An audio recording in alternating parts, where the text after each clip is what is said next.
Enfin, dans nos secteurs de projet, sans oublier bien entendu notre attention et nos ambitions pour les pôles d'emploi que sont nos zones d'activité, comment ne pas aborder la question de la ferme du Bois-Briard, sujet de débat en 2001, et dont la réhabilitation est engagée. Ce haut lieu de symbole et d'histoire pour notre ville nouvelle hébergera prochainement un musée de l'innovation, tandis qu'à proximité, dans le secteur de la zone hôtelière, nous créerons la salle des fêtes communale dont nous avons aujourd'hui besoin, accueillerons 2 restaurants de qualité et engagerons enfin la transformation de la RN 446 et l'extension du parc du lac. Au-delà de ces projets, d'ores et déjà engagés, d'autres enjeux se sont fait jour à mesure du mandat qui se termine. Celui du développement durable, auquel nous ferons face en créant un service de l'habitat, mobilisant moyens et compétences pour accompagner les démarches écologiques des propriétaires et des bailleurs, avec en mesure phare un abattement de 50% de la taxe foncière sur 5 ans en faveur de celles et ceux qui investiront. Celui de l'inéluctable vieillissement de notre population, qui nous amènera à créer un service dédié à nos aînés et à inciter le maintien à domicile et le développement de services à la personne. Celui des solidarités, pour tenter, avec les trop faibles moyens d'une mairie, de lutter contre la paupérisation et l'isolement, avec par exemple la réflexion à la création d'une épicerie sociale. Celui de la santé, bien sûr, avec la disparition programmée de notre hôpital, à laquelle nous devons répondre, en luttant à la fois pour que la transformation de la ligne 402 en tramway permette au plus vite à nos habitants de rejoindre directement et rapidement le nouvel hôpital, mais aussi en ouvrant une consultation spécialisée de proximité dans le quartier du Canal. Celui de la sécurité, avec certes une baisse significative des méfaits. Rafraîchissons-nous la mémoire. 1250 faits de délinquance en 2000, 444 en 2007, 3 fois moins. Il serait dommage, entre nous, de ne pas le rappeler.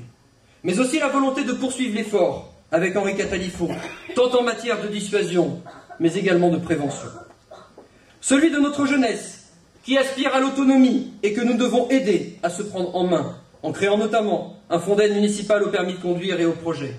Celui du sport, évidemment, véritable école de la vie, et je sais de quoi je parle, mais aussi de réussite éducative, que nous voulons développer à l'école avec le recrutement d'un premier éducateur sportif.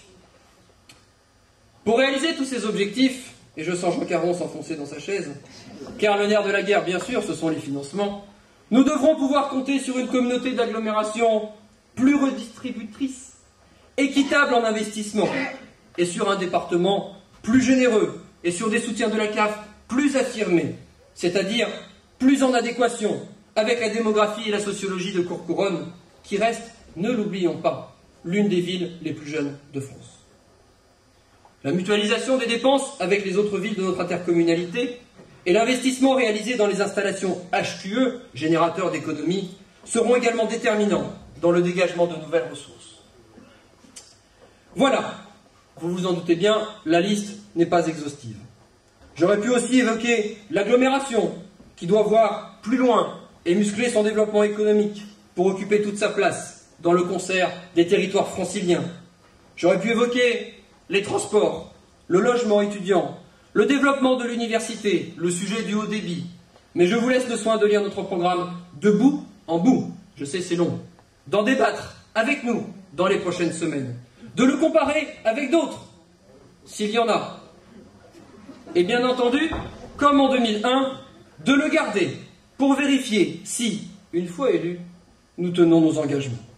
Et tiens, puisque j'y suis, je vous invite à lire également notre programme commun à Patricia Louisard et à moi-même dans le cadre de l'élection cantonale, dont il serait dommage que je ne parle pas. C'est sans doute le meilleur moyen, en lisant ces 2 programmes, de se rendre compte de la complémentarité de ces 2 mandats dont nous avons déjà parlé et dans lesquels nous nous sommes engagés tous les 2 pour vous. Chers amis, tout est dit, ou presque. L'avenir de Courcouronnes, nous l'avons dessiné ensemble. Il nous faut maintenant le mettre en œuvre. Mais attention, votre mobilisation formidable de ce soir, notre envie de victoire, la chaleur de votre soutien, cette impression, parfois usurpée, que tout est peut-être déjà joué, tous ces sentiments doivent s'épanouir très très vite. Car une élection, sachez-le, gardons en mémoire 2001, n'est jamais gagnée d'avance. La victoire, contre de redoutables adversaires, il faudra aller la chercher en débattant, en travaillant, en ne baissant jamais la garde, en conservant notre sang-froid, je sais, c'est pas facile, en convainquant les indécis, en dénonçant un à un les mensonges dispensés ici et là, mais aussi, et je vous le demande, en appelant toutes et tous le candidat socialiste à accepter un débat public afin que chacun sache clairement ce que lui, comme moi, voulons pour Courcouronnes, franchement, en direct et sans filet.